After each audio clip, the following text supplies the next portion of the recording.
오늘은 설교 전에 짧은 동영상 하나를 먼저 보도록 하겠습니다. 90세 된 치매 할머니의 신앙 고백이라고 하는 짧은 동영상인데 제가 인터넷을 Now 검색하다가 this is beautiful. Hey, can you tell me what your address is? What my address is? I don't know. Okay. What color shirt did you have on yesterday? I don't know. What'd you have for lunch today? Food. Good food. All right. So who is Linda? Do you know Linda? What about Paul? Oh, Paul. All right. Who is There you Jesus? go. well, Jesus is the one that saved me and lives in my heart Amen. and will take me home. Glory to God. Quite amazing. I love him. 잘 보셨습니까? 짧은 동영상이지만 우리에게 참 감동으로 다가오죠. 자, 여러분은 특별히 어떤 감동을 받으셨습니까? 어떤 부분에서 특별히 감동을 받으셨습니까? 저는 할머니께서 말씀하시는 가운데서 Take me home, 나를 집으로 데려가 주실 거라고 하는 그런 말씀에서 특별히 감동을 받았습니다. 그렇습니다. 우리 인생은 나그네와 같습니다. 이 세상에서 살아가는 연수에는 저마다 차이가 있지만 우리 모두 언젠가는 죽음이라는 것을 맞이하게 됩니다. 한 사람도 예외가 없습니다. 그때 내가 돌아갈 영원한 집이 있다고, 그리고 예수님께서 그 집, 즉 천국으로 나를 데려갈 것이라고 믿는 사람은 복이 있습니다. 그 집은 하나님 아버지가 우리를 기다리고 계신 것이고, 우리가 세상에서 흘렸던 눈물을 친히 그 손으로 닦아주시는 곳입니다. 그곳은 다시는 죽음이 없는 곳입니다. 그곳은 다시는 아픔도 없고 헤어지는 슬픔도 없는 곳입니다. 그것은 캄캄한 밤이 없고 오직 낮과 같은 밝음만 있는 곳이라고 성경은 말씀하고 있습니다. 그래서 우리 그리스도인들에게는 죽음은 결코 두려움과 고통이 아닌 것입니다. 그리스도인들에게 죽음은 절망이 아니라, 모든 것이 끝나는 절망이 아니라 새로운 희망입니다.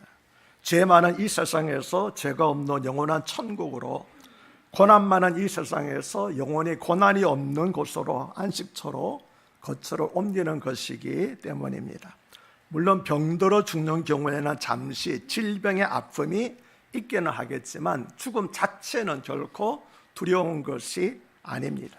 그리고 성도님들은 혼자 외롭게 죽음을 맞이하지 않습니다. 왜냐하면 하나님께서 보내신 천사가 우리를 품에 안고 천국으로 데려가기 때문입니다. 그래서 성도님들이 이 세상에서 마지막 숨을 거둘 때는 갑자기 얼굴빛이 환해지는 것을 볼 수가 있습니다. 광명의 천사가 그 앞에 서 있는 것을 보기 때문에 자기도 모르게 얼굴이 갑자기 환하게 밝아지는 것입니다.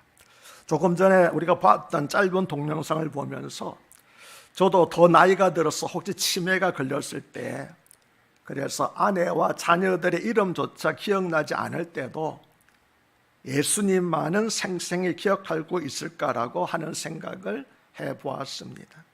그리고 이 할머니처럼 예수님이 누구신지 정확하고 분명하게 대답할 수 있을까? 만일 내가 그때 예수님조차도 기억하지 못한다면 얼마나 불쌍하고 불행할까 하는 생각을 해보았습니다. 그래서 이 할머니처럼 혹시 치매에 걸리더라도 분명하게 예수님만큼은 고백할 수 있어야 되겠다라고 다시 한번 다짐하면서 열심히 기도하며 살아야 되겠다 하는 그런 다짐을 해보았습니다. 사랑 여러분들은 치매 걸리지 않으시기를 축복합니다만은 혹시 치매 걸리시더라도 이 할머니처럼 절대로 예수님만큼은 잊지 말으시기를 바랍니다. 그분은 우리의 구세주시고 나를 천국으로 데려가실 분이라는 사실, 그거 한 가지만 안다면은 죽으면 뭐가 두렵겠습니까? 그래서 누구나 다 편안하게 죽음을 맞이할 수 있을 것입니다. 오늘 설교 본문의 마태복음 1장 18절로부터 23절은 예수님이 누구신가에 대해서 세 가지로 고백을 하고 있습니다. 첫째, 예수님은 성령으로 잉태된 하나님의 아들이십니다. 18절은 예수 그리스도의 나심은 이러하니라. 그의 어머니 마리아가 요셉과 약혼하고 동거하기 전에 성령으로 잉태된 것이 나타났더니라고 말씀을 합니다. 예수님은 마리아가 요셉과 약혼하고 동거하기 전에 성령으로 잉태되었습니다. 부부 관계에 의해서 자연적으로 출생하는 모든 사람은 아담의 원죄를 물려받기 때문에 태어나면서부터 죄인입니다. 그러나 예수님은 성령으로 잉태되셨기 때문에 원죄와 무관한 유일한 분이십니다. 만일 어떤 사람에게 죄가 있다면 다른 사람의 죄를 대속할 수 없습니다. 왜냐하면 대속이라는 말은 다른 사람을 대신하여 죄값을 치른다는 말인데, 자기 자신의 죄가 있는데 어떻게 다른 사람의 죄를 대속할 수 있겠습니까? 참고로 대속한다, 구속한다, 속량한다는 말은 다 같은 뜻입니다. 그런데 인간 가운데 죄 없는 사람은 한 사람도 없습니다. 태어나면서부터 원죄를 가지고 태어날 뿐만 아니라 살아가면서 더 많은 죄를 짓는 것이 우리 인생이기 때문에 인간 가운데서는 한 사람도 죄 없는 사람이 없는 것입니다. 여러분 꼭 기억하시기 바랍니다. 사람은 죄를 지어서 죄인이 되는 것이 아니라 죄인으로 태어나기 때문에 죄를 짓는 것입니다. 그래서 예수님으로 말미암아 새 사람이 되지 않으면은 사람들은 살아가면서 사는 모든 일들이 죄되는 것 될 수밖에 없습니다. 이거는요, 사과가 열리기 때문에 사과나무가 아니라 사과나무기 때문에 사과가 열리는 것과 똑같은 이치입니다. 우리는 죄인이기 때문에 죄를 지을 수가 없기 때문에 예수님으로 말미암아 죄사함 받아 새 사람 받지 아니하면은 우리의 생각하는 것, 행하는 모든 것들이 다 죄일 수밖에 없는 것입니다. 그래서 우리가 죄 벗어나기 위해서는 오직 예수님으로 말미암아 죄 쓰심을 받고 새 사람이 되는 것이 꼭 필요한 것입니다. 따라서 아무도 다른 사람의 죄를 대속할 수가 없습니다. 그러나 예수님은 원죄가 없으시고 또 죄를 알지도 못하는 분이기 때문에 모든 사람의 죄를 대속하실 수가 있습니다. 여기서 죄를 알지도 못한다고 하는 것은 지식적으로 죄를 알지 못한다는 거 아닙니다. 왜 예수님께서 지식적으로 죄가 뭔지 모르겠습니까?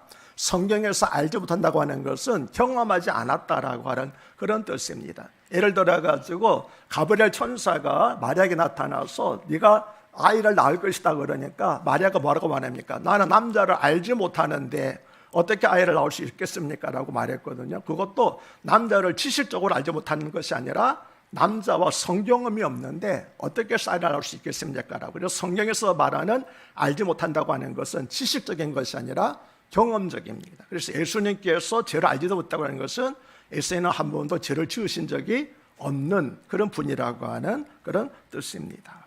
이처럼 마리아에게서 성령으로 잉태되어 태어나신 예수님은 죄가 없으신 하나님의 아들이십니다.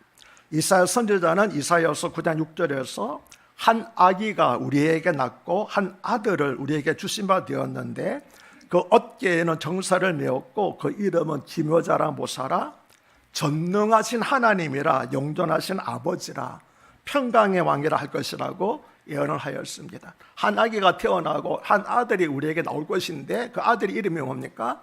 영존하시는 아버지, 영원히 계시는 아버지요, 그리고 평강의 하나님이라고 하는 것은 사람 이름이 아니고 하나님에게 주어지는 이름을 가지고 그 아이가 태어날 것이라고 예언을 하였습니다. 하나님께서는 이사야를 통해서 약속하신 대로 700년 후에 그 아들을, 한 아들을 우리에게 주셨습니다. 그런데 그 아들은 이사야가 말한 대로 사람이 아니라 전능하신 하나님이었습니다. 다시 말하면 하나님은 죄가 없으신 하나님의 아들을 우리에게 대속제물로 주신 것이었습니다. 왜냐하면 인간 가운데에는 아무도 다른 사람의 죄를 대속할 사람이 없기 때문이었습니다. 남자 없이 어떻게 여자 혼자 아이를 잉태할 수 있느냐? 성령으로 잉태된다고 하는 것은 말도 안 된다고 세상 사람들은 당연히 비판합니다. 현대처럼 과학이 발달한 시대에 아직도 그처럼 허무맹랑한 주장을 믿으란 말이냐라고 기독교인들을 정신병자 취급하는 지식인들도 많이 있습니다. 또 거기에 대해서 나름대로 무성생식이 어쩌고 하면서 과학적으로 설명하려고 하는 기독교인들도 있습니다. 그러나 성경을 읽으면서 우리가 항상 던져야 하는 중요한 질문은 어떻게가 아닙니다. 어떻게가 아니라 왜라고 하는 것이 우리가 항상 성경 앞에서 던져야 되는 질문입니다. 다시 말하면 어떻게 성령으로 잉태되는 것이 가능하냐는 것이 중요한 것이 아니라 왜 성령으로 잉태되었어만 해야 되느냐, 그것이 중요하다는 것입니다. 그러면 왜 예수님은 성령으로 잉태되셔야만 했을까요? 이미 대답을 드렸지요. 인간 중에는 아무도 다른 사람의 죄를 대속할 사람이 없었기 때문입니다. 시편 49편 7절에서 8절은 아무도 자기 형제를 구원하지 못하며 그를 위한 속전을 하나님께 바치지도 못할 것은 그들의 생명을 속량하는 값이 너무나 엄청나서 영원히 마련하지 못할 것임이라고 이 사실을 말씀하고 있습니다. 억만금을 주느라도 다른 사람의 생명을 구속하는 일들은 불가능하다라고 하는 것이지요. 그렇습니다. 인간들의 죄를 대속하기 위해서는 달리 다른 방법이 없었기 때문에 죄가 없으신 하나님의 아들이 성령의 능력으로 인간이 되셔서 우리 죄인들을 위하여서 대신 죽으신 것이었습니다. 그러면 무슨 까닭에 하나님의 아들이 죄인인 하나님을 대적한 원수였던 우리들을 위해서 죽으셨을까요? 그것은 그토록 우리를 사랑하셨기 때문입니다. 우리가 잘 아는 요한복음 3장 16절은 하나님이 세상을 이처럼 사랑하사 독생자를 주셨으니 이는 그를 믿는 자마다 멸망하지 않고 영생을 얻게 하심이라고 하나님의 아들이 우리를 위해서 죽으신 오직 한 가지 이유를 말씀하고 있습니다. 그것은 이처럼 사랑하셨다는 겁니다. 하나밖에 없는 독생자를 내어주어서 십자가에 못 박혀 죽게 할 만큼 그 정도로 우리를 사랑하셨다고 하는 것이지요.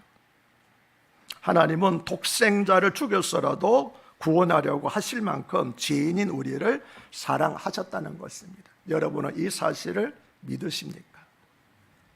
4살짜리 꼬마 소녀가 갑작스러운 교통사고를 당한 2살 위의 오빠를 위해서 수혈을 했습니다. 이 아이밖에는 맞는 혈액형이 없었기 때문입니다. 아빠가 오빠의 수술이 잘 되었다고, 너가 오빠에게 피를 주어서 오빠가 살아났다고 알려주자 꼬마 소녀는 기뻐하다가 물었습니다. 아빠, 그러면 나는 언제 죽는 거야?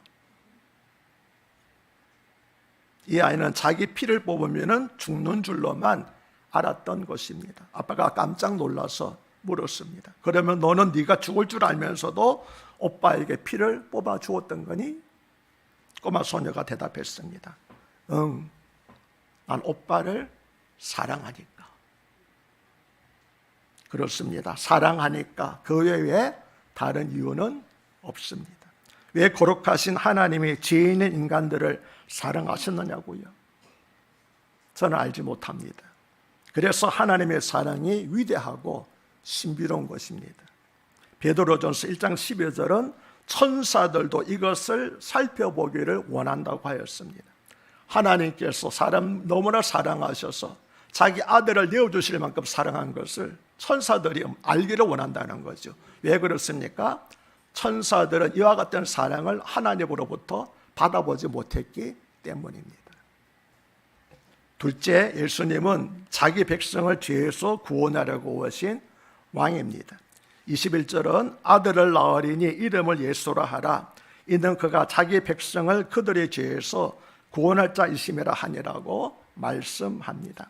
예수라는 이름은 구약시대의 히브리어로 요서라고 하는 이름이 신약시대의 헬라어로 예수라고 음력이 된 것이었습니다. 그러니까 예수라는 이름 자체는 뜻이 없고 예수라는 이름의 뜻을 알려면 히브리어로 요수아가 무슨 뜻인지 알아야 되는데 요수아가 무슨 뜻입니까?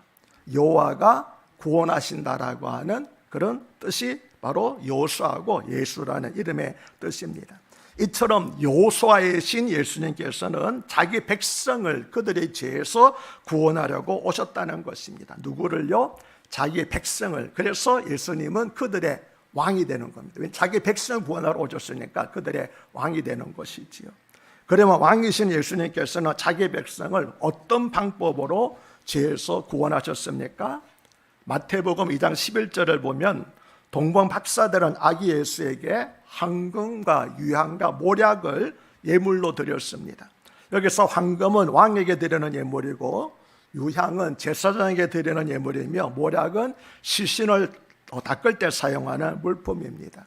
그러므로 이 세 가지 예물이 예표하는 것은 왕으로 오신 예수님의 희생제사와 대속의 죽음을 암시하는 것이었습니다. 즉 왕으로 오신 예수님께서는 자기 백성을 희생제사와 대속의 죽음을 통해서 그들의 죄에서 구원하신다는 것이었습니다. 그런데 예수님의 죽음만으로 모든 것이 해결되는 것은 아닙니다. 비록 예수님께서 죄인들을 대신하여 죽으셨다 할지라도 예수님이 죽고 다시 살아나지 못하였다면 우리를 죄에서 구원한 것이 아니기 때문입니다. 왜 그렇습니까? 죄의 삿은, 죄의 결과는 사망이기 때문입니다. 만약 예수님께서 죽으시고 살지 못하셨으면 예수님도 역시 자기 죄값으로 말미암아 죽었다는 것이 되기 때문에 다른 사람들의 죄를 대속한 것이 아니고 자기의 죄를 위해서 죽었기 때문에 우리 죄는 여전히 있게 되는 것이지요.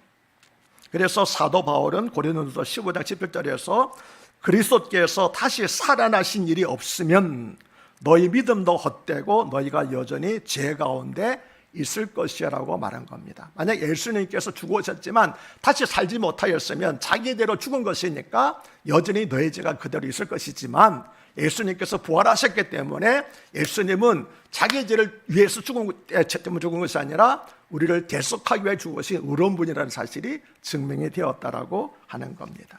예수님은 이처럼 다시 살아나셔서 죄와 사망의 권세를 깨뜨리셨습니다. 히브리서 2장 14절과 15절에 자녀들은 혈과 육에 속하였음에 그도 또한 같은 모양으로 혈과 육을 함께 지니심은 죽음을 통하여 죽음의 세력을 잡은 자 곧 마귀를 멸하시며 또 죽기를 무수함으로 한평생 매여 종노릇하는 모든 자들을 놓아주려 하심이니라는 말씀은 바로 이 사실을 설명한 것입니다. 이것을 쉽게 비유로 설명하면은 예수님은 적군의 포로로 잡힌 자기 백성들을 구출하기 위해서 홀로 적진으로 쳐들어간 한 왕과 같다고 하는 것입니다. 예수님은 사탄에게 사로잡힌 자기 백성들을 구출하기 위해서 친히 죽음을 당하실 뿐만 아니라 무덤과 음부까지 내려가셨습니다. 그래서 그곳에서 포로가 되어 있던 자기 백성들을 구출하여서 함께 무덤문을 열고 나오셨습니다. 아멘이십니까?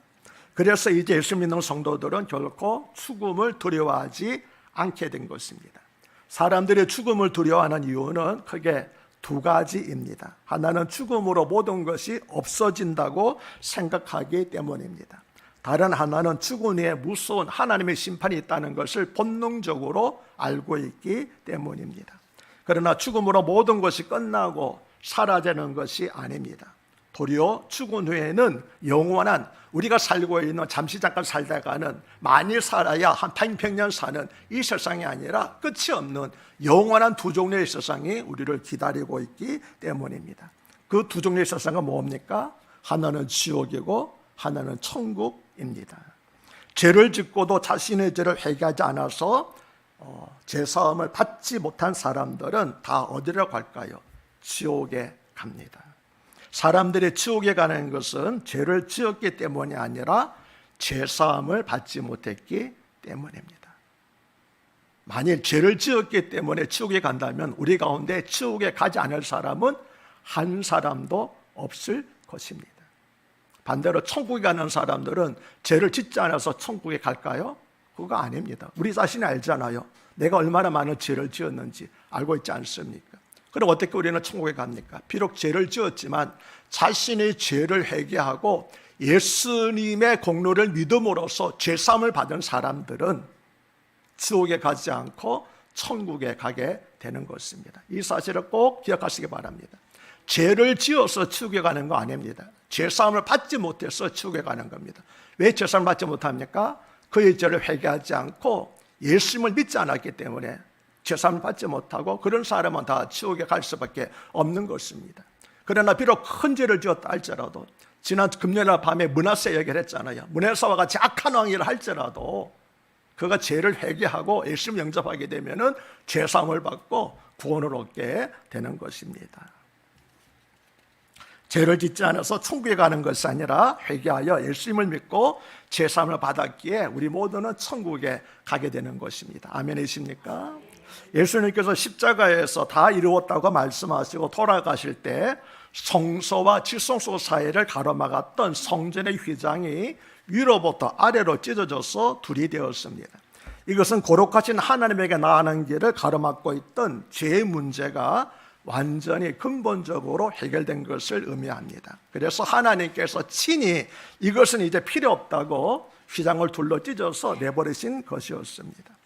왜냐하면 예수님께서 십자가에 설리신 피로 말미암아 그 핏부림을 받은 죄인들이 다 거룩하게 되었기, 죄수심을 받아서 거룩하게 되었기 때문입니다. 예수님께서는 돌아가시기 전에 헤롯 성전을 가리키며 이 성전을 헐어버려라, 내가 사흘 만에 다시 세우리라고 말씀을 하셨습니다. 그런데 내가 사흘 만에 다시 세우시리라고 하신 것은 실제로는 헤롯 성전이 아니라 예수님의 몸을 가리켜 하신 말씀이라고 요한복음에 기록되어 있지요. 즉 예수님의 죽으심과 부활을 두고 말씀하신 것이었습니다. 이처럼 예수님께서는 그의 죽으심과 부활을 통해서 영원하고 완전한 성전을 세우셨습니다. 여러분, 성전이란 무엇입니까? 성전이란 사람의 손으로 지은 것이 성전입니까? 물론 그럴 수 있겠지요. 진정한 성전은 무엇입니까? 성전의 용도가 뭡니까? 하나님을 만나고 하나님께 예배하고 하나님 앞에서 제 용서를 받는 장소가 바로 성전입니다. 그것이 진짜 건물이 성전이 아니라 그 장소가 바로 성전인 것이죠. 그런데 실제로는 이스라엘 백성들이 예루살렘 성전에 있었지만 그곳에서 제사를 받지를 못했습니다. 왜 그렇습니까? 그들은 죄를 지을 때마다 또 제사를 지나고 제사를 반복했기 때문입니다. 그러나 우리에게 영원하고 완전한 성전이 되신 예수님을 통해서 우리는 단번에 제사함을 받았고, 그래서 다시는 제사함을 받는 제사를 드릴 필요가 없게 된 것입니다. 그래서 예수님이 영원하고 완전한 성전, 즉 하나님을 만나고 언제라도 우리가 하나님께 나아가서 죄사함과 용서를 받을 수 있는 영원하고 완전한 성전이라고 말하고 있는 것입니다. 그 성전에는 하나님께 나아가는 길을 가로막는 휘장이 더 이상 존재하지 않습니다. 우리는 이제 참 성전에 대신 예수님을 통해서 언제나 지성소에 계신 하나님을 만날 수 있게 되었기 때문입니다. 히브리서 10장 19절과 20절은 이 놀라운 사실을 이렇게 설명합니다. 그러므로 형제들아, 우리가 예수의 피를 힘입어 성소에 들어갈 담력을 얻었나니 그 길은 우리를 위하여 휘장 가운데 열어놓으신 새로운 살 길이요, 휘장은 곧 그의 육체니라. 예수님께서 십자가에서 찢기신 그 몸을 통하여서 우리는 누구나 다 거룩하신 하나님이 계신 지성소로 나아갈 수 있게 되었다고 하는 것입니다. 죄사함이 구원의 전부가 아닙니다. 죄인들이 예수님께서 십자가를 내신 피로 죄사함을 받아서 언제든지 누구라도 지성소에 계신 살아계신 거룩하신 하나님 앞에 나아갈 수 있게 된 것, 이것이 진정한 구원의 축복인 것입니다. 하늘나라에 가는 건 축복이 아니고 죄사함을 받아서 언제든지 하나님 보좌 앞에 나가게 된 것이, 그것이 우리의 진정한 구원의 축복이라고 하는 것입니다. 세 번째로 예수님은 어떤 분이십니까? 예수님은 임마누엘이십니다. 23절은 보라, 처녀가 잉태하여 아들을 낳을 것이요 그 이름은 임마누엘이라 하셨으니 이를 번역한 즉 하나님의 우리와 함께 계시다 함이라고 말씀합니다. 임마누엘은 하나님의 우리와 함께 계시다라고 하는 뜻입니다. 임은 히브리어로 함께라는 뜻이고 마누는 우리라는 뜻이고 엘은 하나님이라는 뜻입니다. 그래서 우리가 흔히 말하기를 임마누엘 그러잖아요. 그거 아닙니다. 임마누엘이 아니고 임마누엘이 정확한 발음입니다. 하나님이 우리와 함께 계신다고 하는 것이죠. 성경을 보면 짧은 순간 하나님이 우리와 함께 거하신 적이 있었습니다. 어디에서일까요? 에덴 동산에서였습니다. 그러나 범죄함으로 말미암아 인간은 곧 에덴 동산에서 추방되었는데, 성경학자들은 인간이 하나님과 더불어서 에덴에서 있었던 기간이 불과 며칠에 불과하였다고 그렇게 학자들은 설명하고 있습니다. 그 외에도 하나님께서 잠시 사람들과 함께 거하신 적이 있었습니다. 바로 이스라엘 백성들이 출애굽한 광야에서였습니다. 그러나 광야의 성막은 하나님이 그의 백성과 함께 계신다는 상징적인 증포였지 실제로 하나님이 그곳에 계신 것은 아니었습니다. 그러므로 실제로 하나님이 성막에 계셨던 것은 아니라는 거죠. 이것은 그 후에 세워진 성전도 마찬가지였습니다. 솔로몬이 성전을 봉하면서 고백한 것처럼 하나님은 사람의 손으로 만드신 곳에 계시지 않기 때문입니다. 그러므로 성막과 성전은 요한계시록 21장 3절에서 하나님의 장막이 그들과 사람들과 함께 있음에 하나님이 그들과 함께 계시리니 그들은 하나님의 백성이 되고 하나님은 친히 그들과 함께 계시리라고 하신 천국에서 완성될 하나님 나라에 대한 예표였던 것입니다. 진정한 임마누엘은 이 세상에 이루어지지 않고 장차 천국에서 최종적으로 이루어질 것입니다. 그러나 2000년 전에 임마누엘로 오신 예수님께서는 장차 우리가 영원히 하나님과 함께 거하게 될 것을 미리 보여주셨습니다. 하나님과 함께 계시다는 것을 예수님께서 33년 동안 계시면서 실제로 보여주신 거예요. 우리가 하나님과 영원히 함께 거하게 되는 것은 예수님이 재림하실 때 이루어질 것입니다. 그러나 영적으로는 지금 하나님 우리와 함께 계시는 임마누엘의 축복을 우리가 지금 누릴 수가 있습니다. 왜냐하면 누구든지 자신의 죄를 회개하고 그 죄에서 구원해 주실 예수 그리스도를 영접하면 누가요? 성령 하나님께서 그 사람 안에 들어가서 영원히 그와 함께 계시기 때문입니다. 예수님만 하나님이 아니잖아요. 성만님 하나님 아니잖아요. 성령 하나님도 하나님이시잖아요. 그래서 성령 하나님이 우리와 함께 계시는 임마누엘의 축복을 지금 우리가 누리면서 살고 있는 것입니다. 그리고 놀랍게도 우리 몸이 하나님의 거하시는 성전이 됩니다. 성전은 건물이 아니라고 말씀을 드렸습니다. 여러분이 우리가 하나님의 성전입니다. 그리고 우리 믿음의 공동체가 하나님의 성전입니다. 신약 성경은 이것을 교회라고 부르고 있습니다. 그러므로 교회 역시 건물이 아닙니다. 우리 큰사랑 교회는 이 건물이 아닙니다. 여러분이 큰사랑 교회입니다. 우리가 바로 큰사랑 교회입니다. 그러므로 우리가 정말 소중히 여겨야 하는 것은 이 건물이 아닙니다. 우리가 정말 소중히 여겨야 되는 것은 큰사랑 교회라고 하는 우리 믿음의 공동체라는 사실을 꼭 기억하시기를 바랍니다. 그리고 예수님을 영접함과 동시에 우리는 하나님의 자녀가 되어서 영원히 하나님의 보호와 인도를 받습니다. 죄는 더 이상 우리의 생각과 의지를 지배하지 못합니다. 이것은 다시는 죄를 범하지 않는다는 것이 아닙니다. 저는 지배하지 않는다고 말씀을 드렸습니다. 구원받은 후에도 여전히 죄의 유혹을 받고 또 죄에 빠지기도 합니다. 그러나 내 안에 계시는 성령 하나님의 은혜로 즉시 죄를 깨닫고 회개합니다. 그 마음에 참된 안식과 기쁨이 있게 됩니다. 내가 구원받은 증거, 내가 성령 받은 증거가 무엇입니까? 전혀 죄를 짓지 않는 것이 아닙니다. 그래서 살아가는 동안 불가능합니다. 내가 성령 받은 증거, 구원받은 증거가 무엇일까요? 회개할 줄 아는 겁니다. 잘못을 했을 때 성령께서 책망하실 때 즉시로 그 책망을 듣고 회개할 줄 아는 것, 이것이 정말로 내가 구원받은 증거요, 내가 성령이 우리 안에 계시라는 증거인데, 많은 사람들은 죄를 짓지 않는 것, 물론 좋은 것이지만 그것이 성령 받았고 구원받은 증거로 착각하고 있습니다. 그것은 아주 죄를 짓지 않는 것은 우리가 살아가는 동안에 절대로 불가능합니다. 그렇지 않겠습니까? 오늘 우리도 돌아가 보십시오. 오늘 돌아가서 예배드리고 돌아가서도 우리가 하루 동안에 얼마나 많은 죄를 짓는지 한번 생각해 보시기 바랍니다. 그러나 우리는 성령께서 내 안에 계시기 때문에 성령께서 아니야, 이건 잘못이야 라고 하면은 네 그렇습니다라고 회개할 줄 아는 것, 이것이 바로 우리가 구원받은 증거라고 하는 것입니다. 마귀가 심어주었던 잘못된 생각들과 거짓된 기쁨 대신에 인생의 참된 가치를 성령, 내 안에 계신 성령으로 말미암아 발견하게 됩니다. 인생 목표가 나를 위한 것으로부터 하나님의 영광을 위한 것으로 바뀌게 됩니다. 나 혼자 잘 먹고 잘 살려고 공부하고 일하는 것이 아니라 하나님의 영광을 위해서 공부하고 또 일하게 됩니다. 그래서 내 인생과 사업의 주인이 나 자신이 아니라 하나님으로 바뀌게 됩니다. 또 다른 사람들을 짓밟고 이겨야 할 경쟁 상대자가 아니라 사랑하고 도와줘야 할 이웃으로 받아들이게 됩니다. 그 결과 지극히 높은 곳에서는 하나님께 영광이요, 땅에서는 하나님의 기뻐하시는 사람들 가운데 평강이 임하게 되는 것입니다. 이것이 바로 우리가 이룩해야 될, 지금 이룩해야 될, 이 땅에서 이룩해야 될 하나님의 나라입니다. 예수님께서는 제자들에게 하나님의 나라는 눈에 보이게 임하는 것이 아니라 너희 가운데 이미 있느니라고 말씀을 하셨습니다. 하나님의 나라는 이미 이 땅에서 시작이 되었습니다. 예수님이 오시면서, 그리고 천국에서 완성될 것입니다. 우리는 단순히 천국에 가기 위해서 예수님을 믿는 것이 아닙니다. 이 땅에 하나님의 나라를 이룩하고 확장해 나가는 것이 구원받은 그리스도인들의 책임이기 때문입니다. 저는 사랑하는 여러분의 직장과 가정이 하나님의 축복을 받아서 본세 잘 되고 형통하기를 기도합니다.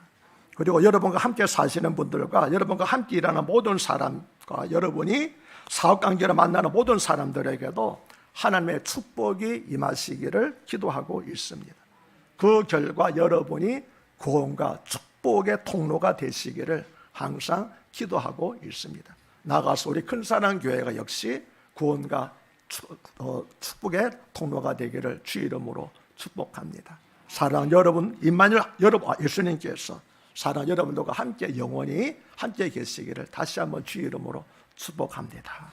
하나님 아버지, 오늘 말씀을 통해서 예수님은 나에게 어떤 분이신가를 살펴보았습니다. 바라고 남는 것은 우리가 혹시 치매에 걸린다 할지라도 우리가 동양선으로 보았던 그 할머니처럼 예수님이 어떤 분이신가라고 하는 분명한 신앙 고백은 잃어버리지 않게 하여 주시옵고, 오늘 말씀을 통해서 알게 된 예수님 어떤 분이신지 그 사실을 잘 깨달아서 항상 흔들리지 않고 경과 믿음 가운데서 신앙생활을 하게 하여 주시옵소서.